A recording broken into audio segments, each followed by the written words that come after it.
வணக்கம் நண்பர்களே, அனைவருக்கும் வணக்கம்.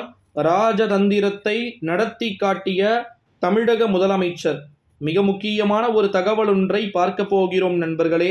தகவலை பார்ப்பதற்கு முன்பு நம்முடைய அரசியல் பார்வை அப்படின்ற சேனலுக்கு நீங்கள் கட்டாயமாக புதிய பார்வையாளர்களா இருப்பதற்கு ஒரு சூழ்நிலையில தான் ராஜதந்திரத்தை பாத்தீங்கன்னா நடத்தி காட்டி இருக்கிறார் நம்முடைய தமிழகத்தின் முதலமைச்சர்.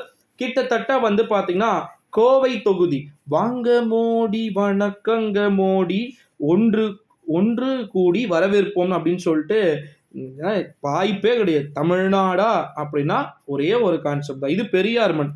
ஜெய் ஸ்ரீராம்லாம் இங்கே கோஷம் போடக்கூடாது. அதெல்லாம் ஹைதராபாத் தாண்டி வச்சுக்கணும். இங்கெல்லாம் வந்தீங்க அப்படின்னா அதெல்லாம் கிடையவே கிடையாது. ஓகேங்களா?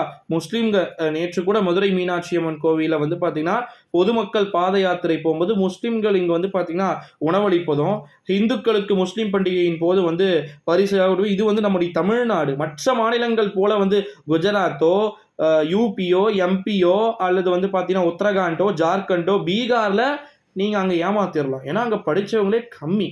ஓகேங்களா? இங்க அப்படி கிடையாது. அனைவருக்கும் சுய அறிவுன்ற ஒன்றாவது இருக்கு.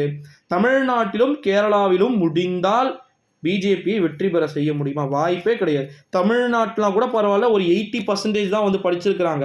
பட் கேரளாவில் 93% நாட்டிலேயே அதிகமாக படித்தவர்கள் இருக்கக்கூடிய இடம் கேரளா தான். கேரளாவில் ஒரே ஒரு சீட்டை கூட ஜெயிக்க முடியல பிஜேபியால். ஓகேங்களா? அது எவ்வளோ கொடூரமான விஷயம். எவ்வளோ சீட்டை ஜெயிக்கிறீங்க, ஆனால் கேரளாலையும் தமிழ்நாட்டையும் ஜெயிக்க முடியல. காரணம் என்ன அப்படின்னா, கிட்டத்தட்ட பார்த்தீங்கன்னா நேற்று அண்ணாமலை மூஞ்சி தீஞ்சி போய்விட்டது. காரணம் என்னன்னா 1 லட்சம் பேரை கடத்திட்டாங்க. திமுக வேன் வச்சு கடத்திட்டாங்க. ஒன்று சொல்கிறேன், 1 லட்சம் பேர் எங்கே போய் ஒழிக்க வைக்க முடியும் சொல்லுங்க? ஏன்னா குழி பெருசாக இருக்கா, எடுத்துகிட்டு போய் புதைக்க. 1 லட்சம் பேரை கடத்திட்டாங்க. இதனால் தோல்வி பயம் திமுகவுக்கு கிடையவே கிடையாது. எப்படி பார்த்தாலும் திமுகவும் அதிமுகவும் யாருன்னா ஒன்று ஜெயிக்க போகிறாங்க. அன்றைக்கி திமுகவும் சொல்லிட்டாங்க, அதிமுகவும் சொல்லிட்டாங்க. அண்ணாமலையுடைய செல்ல பெயர் ஆட்டுக்குட்டி அண்ணாமலை. ஓகேங்களா? 4ஆம் தேதி 10 மணிக்கே ஆடு வெட்டப்படும். ஓகேங்களா? வெட்டப்பட்டு கிட்டத்தட்ட 1 லட்சம் பேருக்கு மட்டன் பிரியாணி போடப்படும். நாங்கள் போஸ்டரே ஒட்டியாச்சு. ஸோ அதனால் நேற்று மூஞ்சி தீஞ்சு போன மாதிரி வச்சுட்டு 1 லட்சம் பேர் கடத்திடுவாங்க. எலெக்ஷன் கமிஷனே உங்ககிட்ட தான் இருக்குது. எங்கே போயிருப்பாங்க சொல்லுங்கள் பார்க்கலாம். ஒரு சூழ்நிலையில தான் ராஜதந்திரத்தை காட்டி இருக்கிறாரா தமிழகத்தின் முதலமைச்சர் அவர்கள். ஸோ வெயிட் பண்ணி பார்க்கலாம்.